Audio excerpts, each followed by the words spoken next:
મહાત્મા ગાંધી બાપુ આ બધું દોડતા ને, હજી આઝાદી નહોતી મળી પણ હજી આમ દોડતા હતા. એમાં એક ભાઈ પોપિયું લઈને આવ્યા. પોપિયાની શીરું કરી દીધી, ચાલ ઉતારી નાખી ને ગાંધી બાપુને આમ ડીશ આપી કે લ્યો બાપુ પોપિયું ખાઓ. એટલે ગાંધી બાપુ કે તમે ખાવા રે? તાકે મારી ઈચ્છા નથી. તમારી ઈચ્છા નથી? ભલે ઘડીક પડ્યું એમ કરીને ગાંધી બાપુ એની કુટિયામાં કંઈક કામે ગયા. એ અંદરથી બહાર આવ્યા ને તો ઓલો બેઠો બેઠો શીરું ખાતો હતો. તો ગાંધી બાપુ કે તારી ઈચ્છા નહોતી નહીં? તાકે મારો વિચાર ફરી ગયો. બાપુ કે ગાંધી બાપુ કે આજ પછી મહેરબાની કરીને કોઈ દી અહીં ગળતો નહીં. તક કા? તક તમારા પોપિયા ખાવામાં વિચાર ફરી જાય તો એ આઝાદી દેવરાવે કોઈ દી મરી જાવ તોય ન કરે. તમારા પોપિયા ખાવામાં જો વિચાર ફરી જતા હોય. પહેલું વહેલું જળ સ્વચ્છતા અભિયાન કોઈએ કર્યું હોય તો ભગવાન કૃષ્ણએ કઈ રીતે કે આ યમુનાની અંદર કાળો નાગ હતો, આખી યમુનાને ઝેરી કરી નાખી હતી, ફેક્ટરીનું પાણી નાખી નાખી. આ કાળી નાગને નાખ્યો એટલે શું? જળ એને બારો કાઢ લઈ ગયો એટલે યમુનાને સ્વચ્છ કરી. નહીતર ગાયુંથી પાણી નહોતું પીવાતું. જો એ ધરાનું પાણી ગાયું પી જાય તો ગાય મરી જતી હતી. એટલો ઝેરી કાળો નાગ હતો. કાળી નાગ નાચ્યો ને ભગવાન, નાચ્યો એટલે આ રીતે એ ત્યાં ગયા એટલે ત્યાં જો એનો જે સ્ટાફ હતો ને, કેતો નાગણ તને, નાગણે કીધું ને કેતો તને હાર આપું, કેતો આપું દોરીઓ. આ રિશ્વત દેવાની વાત આવી. કૃષ્ણને કીધું કે આમ જો હાર દીધી હોનાનો વયો જાય ને, અમારો હાલવા દે ને. અને ભગવાને કીધું કે નહીં, નથી નાગણ તારો હાર જોતો, નથી જોતો મારે દોરીઓ. મથુરા નગરીમાં જુગઠું રમતા હું નાગનું શીશ હાર્યો. એટલે મને એવું લાગે કે પહેલું વહેલું જળ સ્વચ્છતા અભિયાન કર્યું હોય તો ભગવાન, આ ભગવાનને એટલે જ કહી છે આપણે. આ ભગવાન ક્યાંય એકલો કંસને મારી નાખ્યો ગોબો ઉપર લીધો એટલે ભગવાન થઈ ગયું નહીં. સાહેબ હાથમાં સુદર્શન ચક્ર લઈ લે અને બ્રહ્માંડનો ગોળો તોડી નાખવાની જેનામાં તાકાત, છતાં શિશુપાલની હોહો ગાળ્યું સહન કરવાની જેને શક્તિ હોય ને એને કૃષ્ણ કહેવાય. બે કોથળી પીર નીકળી જાય છે એટલે હોય નો હાલે સાહેબ. હા, ભગવાન રામને ભગવાન શું કામ કહે છે? એક સાથે 31 બાણ ચડાવવાની જેનામાં કોઈનામાં તાકાત હોય તો કેવલ ભગવાન રામ એકમાં. એક હારે 31 બાણ. સામે 10 માથાળો રાવણ હોય તો હલબલાવી નાખવાની જેનામાં તાકાત હોય. છતાં જેને અતિ ભૂલ કરી હોય એને ક્ષમા દેવાની તાકાત.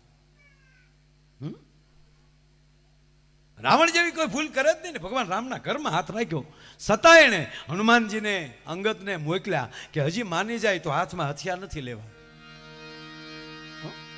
જેને ક્ષમા દેવાની તાકાત હોય એ ભગવાન રામ અને કૃષ્ણની બાજુમાં જઈ શકે. અને આને ભગવાન એટલે જ કહેવાય કે પરાશક્તિ હોવા છતાં બીજાને ક્ષમા દેવાની જેનામાં તાકાત. પણ પછી આપણેથી કાંઈ ન થાય શું કે એ તો હવે પછી જોઈ લેશું. ઘણા નહોતા પેલા નાના હતા બાતા શું કે મારી ભેં વિયાવા દે. તારી ભેં તો નોય વિયાય તો હું અમારે બાધોને બંધ રાખવું? ના, એની વાતો ન રહે. જીવન જેના ઉજળા હોય, મારો કહેવાનો અર્થ એ છે કે બધું કરવાની તાકાત હોવા છતાં જેને ક્ષમા દેવાની, આ કથાઓ આ શીખવે છે આપણને. મોક્ષ એટલે શું? મોક્ષ એટલે કોઈ પ્રત્યે કોઈ પ્રકારનો દ્રોષ નહીં, કોઈ પ્રકારનો વિરોધ નહીં, અને સતત ને સતત જે કાર્ય માટે ભગવાને આપણને મોકલ્યા છે એ કાર્યને પકડી રાખવું. આ દિલીપભાઈ સાહેબ અહીંયા સુધી પહોંચ્યા, કેટલા આવરણો આવ્યા છે પણ એનો ટ્રેક ન છોડ્યો એને.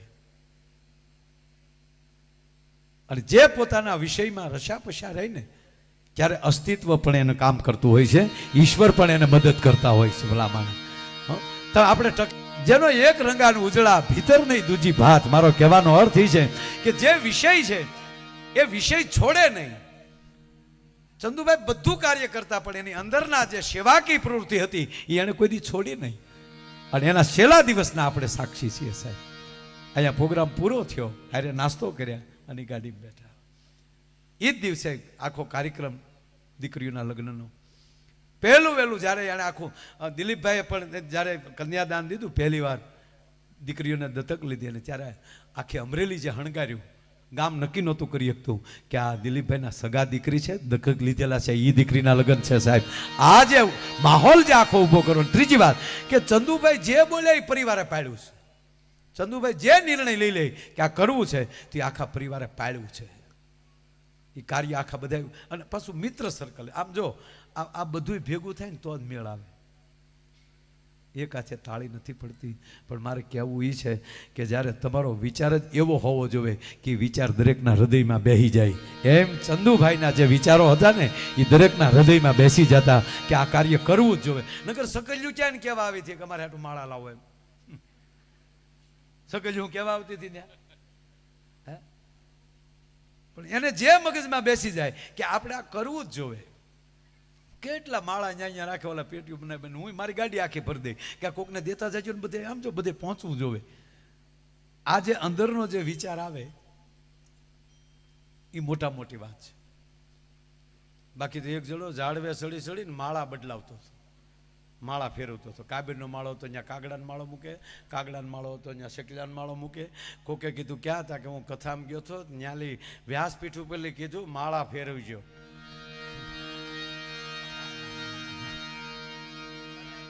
બોલો લ્યો હવે ઓલા આ માળાનું કહેતા હતા ને ઓલો શકલાન માળા સમજો.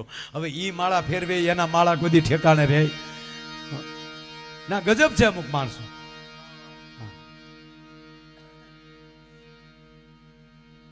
કોઈ પણ વસ્તુ જો તમે સાંભળો, આ કથા આપણે 7 દી સાંભળશું ને સાહેબ, એ 7 દીમાં 7 વાત તો એવી આવશે જ તે કે આપણા હૃદયમાં ઓટોમેટિક ફિટ થઈ જતી હોય. શું કામ? એ જ્યાં સુધી જીવનમાં ન લ્યો. અને ત્રીજી વાત, આ પૂંજ્ય દાદા બેઠા છે, તમે સાંભળજો. એ વ્યાસપીઠ બોલતા હોય ને, કેટલા સાંભળે ને દિલીપભાઈ એમને ખબર પડી જાય, એટલું ખેંચાય અમારી પાસે. અને કોઈ નો સાંભળતો હોય ને તમને અમારી વાત અમને પાછી પડે. કારણ કે કોઈક લે તો થાય ને. આપણે એમ ન કહેતા કે અડધી રાત પછી માયક જામ્યું. અમુક માયક ન જામ્યું, અડધા વૈયા ગયા હોય. જેને નહોતું સાંભળવું આવે ને આ બેઠા ભેગું જામે એનું કારણ છે કે અહીંયા આવ્યા હોય 100% સાંભળે છે. વાત આ છે. નહીં તો અમારું 12 વાગ્યા પછી 2 વાગ્યા પછી જામે. શું કામ? ઓલું બધું વયું જાય. પછી માઇકને એમ થાય કે હા હવે બહુ આપણે શું કે માઇક તપ્યું નહીં, ઓડિયન્સ તપ્યું. સાંભળવા વાળા એવા બેઠા છે. અને હકીકત કહું, કેટલા સાંભળે એ અમારા માટે મહત્વ નથી, કોણ સાંભળે છે એ અમારા માટે મહત્વનું હોય છે. એટલે આજે ભગવાન ભાગવતજીનું આવું રૂડું આયોજન છે. ત્યારે મારે ભગવાન કૃષ્ણને આનંદ કરવો છે. કારણ મનની પ્રશંસા, દિલની દાતારી, ગુમડાની રૂજ, ટાઢિયા તાવની ટાઈટ અને ગુમડાની રૂજ, આ બધા હેરડા અંદરથી ફૂટે. બાકી ઘણાને ગલગલિયા કરો તો હોઈ જાય, દાંત નો કાઢે. બોલો મારા એક જણો વાળ કપાવા ગયો. ઓલા વાળ કપાવી ને પછી ઘડીક માથું થાબડ્યું ને તો હુઈ ગયો. બોલો ખરેખર પૈસા નહોતા ખીચામાં. ત્યાં ગયા પછી ખબર પડી કે દાઢીના એટલા છે, વાળના એટલા છે, ખિસ્સામાં 5 રૂપિયા. હવે આને મરદાનગી જોઈને શું કર્યું ખબર? કે એ જે કાંઈક કરે એ તો વાણંદ નથી કરવાનું છે ને. એ ક્યાં માલ પાછો લઈ લેવાનો છે? ખોટમાં તે જ જવાનો. બેઠો એટલે દાઢી જ મૂળતી દાઢી જ કરાવી હતી. એ દાઢી કરાવવા બેઠો એટલે આમ ભાવ જોયો તો 40 રૂપિયા લખેલા. એ સમય 40 રૂપિયા દાઢીના, ખિસ્સામાં 5. પણ મનમાં નક્કી કરી લીધું ભાગું તો મારી ભોયમકા લાજે. પાછું ઓલાએ પૂછ્યું કે આ સ્પેશિયલ કરું કે સાદી? તા કે સાદીમાં સ્પેશિયલમાં શું? તા કે એ સ્પેશિયલના 65, સાદીના 40. ઓલો કે તો પછી સ્પેશિયલ જ જીકને. કારણ કે હાદીમાં જે થાય એ સ્પેશિયલમાં થવાનું છે. ખિસ્સામાં તો 5 જ રૂપિયા હતા. ઓલે ફર્સ્ટ ક્લાસ સ્પેશિયલ દાઢી કરી નાખી, આમ સરસ 2-3 ઓલાથી મોઢું ધોયું. અને પાછું હાવ બોણીનો ઘરાક, પહેલો જ ઘરાક. અને આને થયો, કારીગર નહીં થયું કે આવ્યો ઘરાક લ્યો રેડી, સ્પેશિયલનો ઘરાક આવ્યો.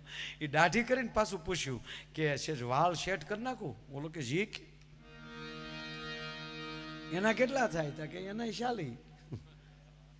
તા કે જે દાઢીનું થાય, વાળનું થાય. જી કે વાળ કાપી દીધા પછી કીધું આમ હીટ મારી દઉં? તા કેમ? તા જેમ રાખવા એમ રે. તા કે જી કી એના કેટલા? તા કે એના 20. એ 20 માં ઈ કરાવ્યું. પછી કીધું કે આમ તેલ નાખીને માથું થાબડી દઉં? તા કે એના કેટલા? એ હું કામ એના કેટલા પૂછતો? એ મને નથી હજી સમજાતું. એને ક્યાં દેવા થાત પૂછવાનું રહ્યું. ઓલો કે એના 15. લેખો શાળીએ પહોંચ્યો, માથામાં થાબડ્યું તા તો હુઈ ગયો. બોલો એટલું લેણું માથે તોય હુઈ ગયો વગર હપ્તે. બોલો ઠોહો માર્યો, બધું પૂરું કર્યું. જાગો, ઉઠો ભાઈ, પૂરું. ઓહો, ખુરશી ઉપર બેઠા ત્યાં સુધી આબરૂ છે. આગળ એલી ઊભા છા ભેગા આબરૂ કેળે સડવાની છે. પણ હવનો ભગવાન હોય ને બજારમાં નજર ફેરવીને, ડેનિસ જેવો એક છોકરો રખડતો હતો નાનો, અવડા અવડા વાળ થઈ ગયેલા, નાકમાલી સફરજન ગોળે લેમ્પ થતા હતા. આ તમને લાગે ડેનિસ પેલા આવું જ હતો? હા,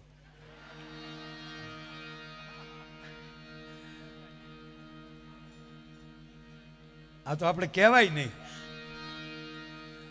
એટલે આવો છોકરો એક નાનો એવો, ડેનિસ તો મોટો છે, આ તો આમ તો ખાલી નામ લો, એવો છોકરો આમ મોટા મોટા વાળ થઈ ગયેલા ને અહીંયા નાક ઉપર આમ કાળી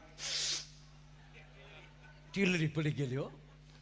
એ ઓલો જોઈ ગયો, એ ઉતરીને સીધો ઓલાને તે પકડીને ખુરશી બેહાડી દીધો. આના વાળ કાપ ને ત્યાં ગામમાં થોડીક વસ્તુ લઈ આવું. તો ઓલા કારીગરને શું થયું? એ કે કાંઈ એકો શાળીમાં છોકરો મૂકીને થોડો વયો જાય. પેલા તો છોકરાને સર્વિસ કર્યો આખો, વાળ ધોયા ત્યારે તો કાતર હાલ, નગર કાતર બેવડી થતી ત્યાંમાં. વાળ એવા શીકણા થઈ ગયેલા ને આમ ડોંઢિયા ચડે કાતર. તો એ છોકરો આખો સર્વિસ કર્યો, વાળ કાપ્યા.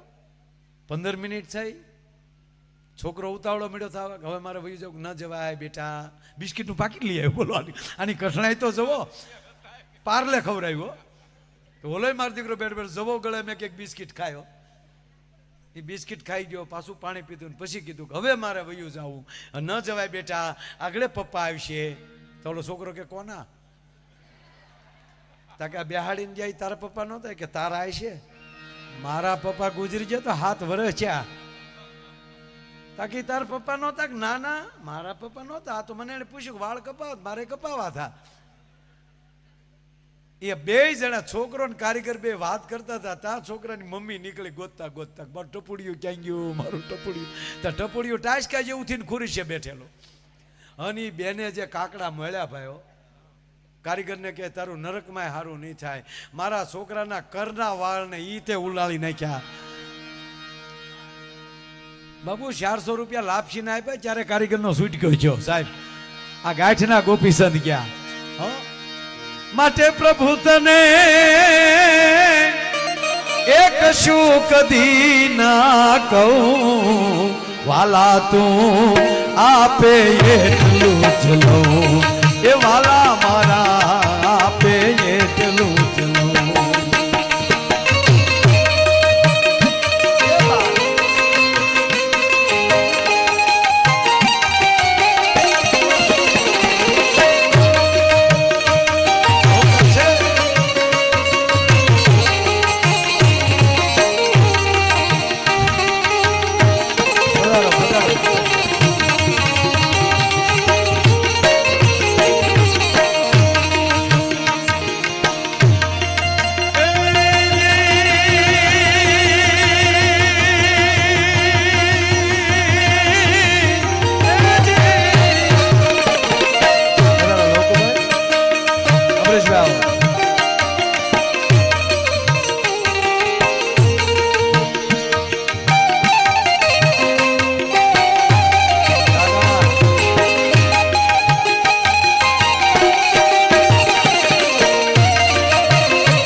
છતાં પણ ખવાય બાજરો ને ઘઉં એ વાલા મારા ખવાય બાજરો ને ઘઉં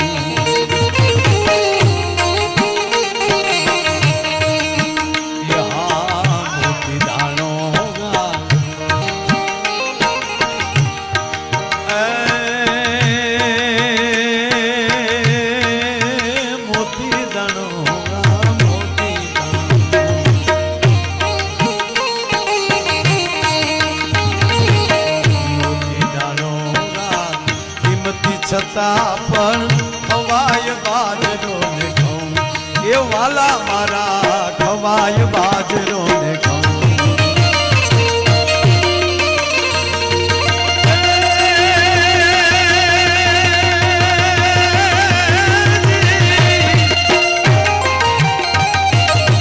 મિલના માલિક ટાકા પેરે નહીં મિલના